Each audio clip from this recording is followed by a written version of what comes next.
आज या निमित्ताने या सभागृहाला आश्वस्त करू इच्छितो, कोणतीही शंका मनात ठेवू नका।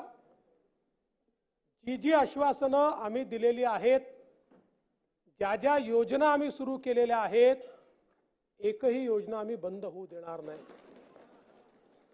ज्या लाडक्या बहिणींनी महायुतीवर प्रेम दाखवलं, हे अधिवेशन संपल्याबरोबर डिसेंबर महिन्याचा हप्ता त्यांच्या खात्यामध्ये आम्ही टाकतो। आणि काहीच बदल नाही।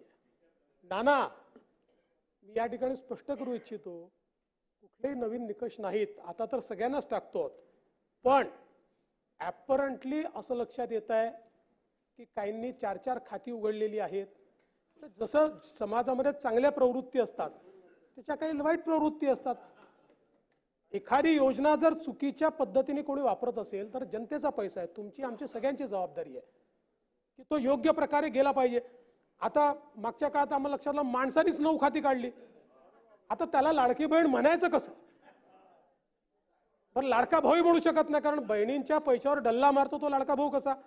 त्यामुळे असे जे आहेत,